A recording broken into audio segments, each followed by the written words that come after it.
talk about supply and demand. It's a really big question, comes up all the time. Help, my supply has dropped, I don't know what to do. Or help, I don't think I'm making enough, my baby is taking a bottle and I need to supplement because I don't make enough milk. How can I increase my supply? You're guaranteed to see numerous people tell you to take fenugreek, or tell you to go to the doctor and get this potion or that potion, or I drink beer, or I have special OT cookies, or blah, blah, blah, blah, blah. All of these kind of things. Now, whilst some of those things can help a little, stay hydrated, that's the other one, sorry. And it is good to stay hydrated. Nothing is going to increase your supply as well as feeding more often. Now, this is how supply and demand works with breastfeeding.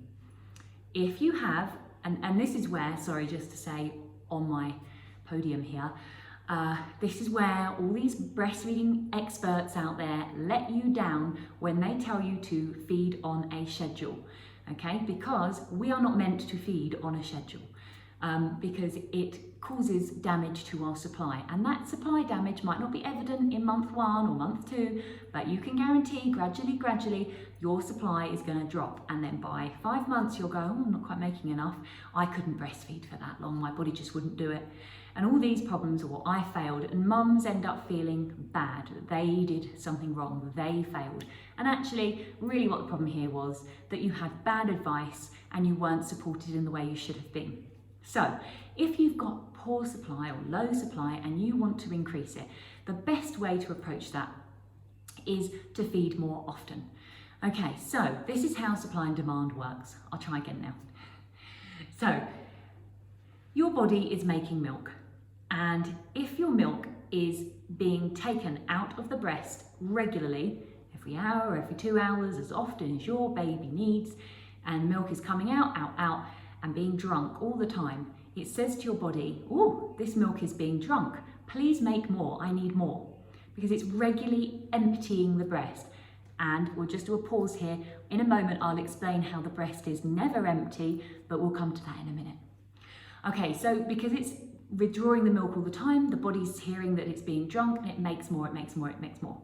But if you feed your baby and then wait 3-4 hours, and the milk is just sitting there, in your breast, and you're waiting till it feels full or whatever, then that signal sends to your body, this milk is not being drunk, it's just sitting here, okay? Make less, we don't need it. And guess what? Your supply slows down, your body slows down, and you don't make as much milk, okay? Just to point out, your breast is never empty. If you picture a slow dripping tap, it's kind of like that. There's always milk there, you will never run out of milk. There might be more in abundance, you know, half an hour later if you've just done a big feed than there would be 3 minutes later.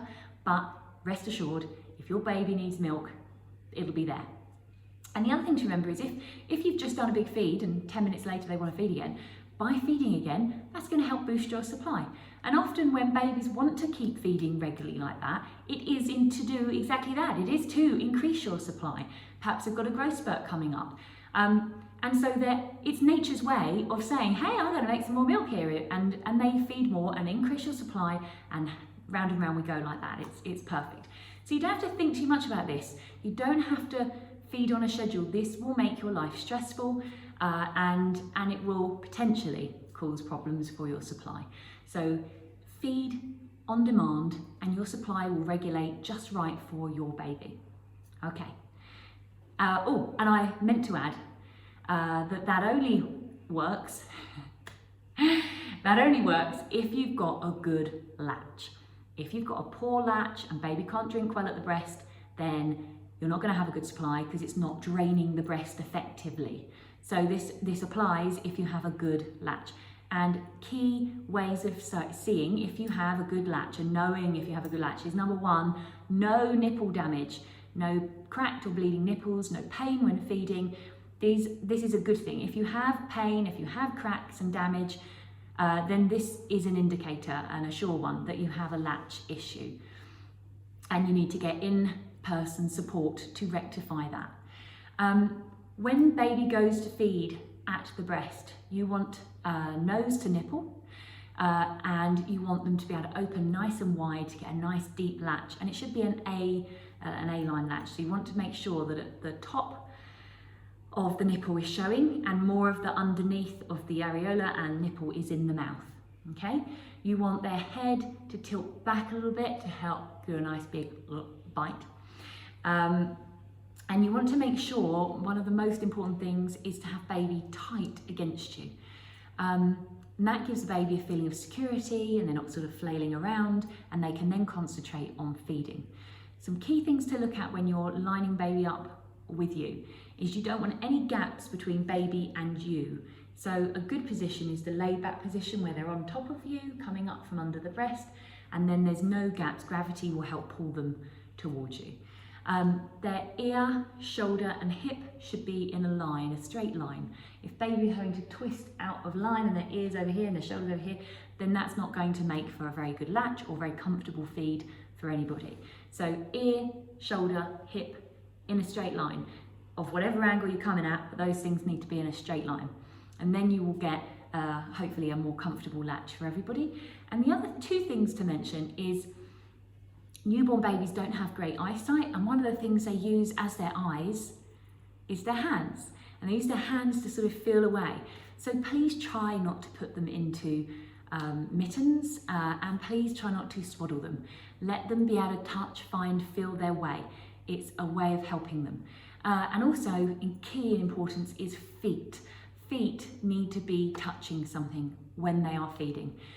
It grounds them, it gives them a safe, secure position to be in. So if their feet are flying off here on the end of a cushion, breastfeeding pillow, then that's not going to be so helpful. If they're again on the laid back natural breastfeeding, and we cover that in another video, in that position, laid back breastfeeding, then their feet can push down on your tummy, and that can be really, really helpful for them.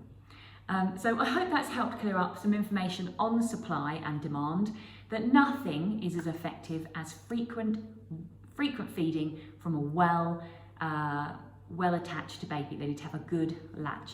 And if you have a good latch and you feed frequently, you will make enough for your baby.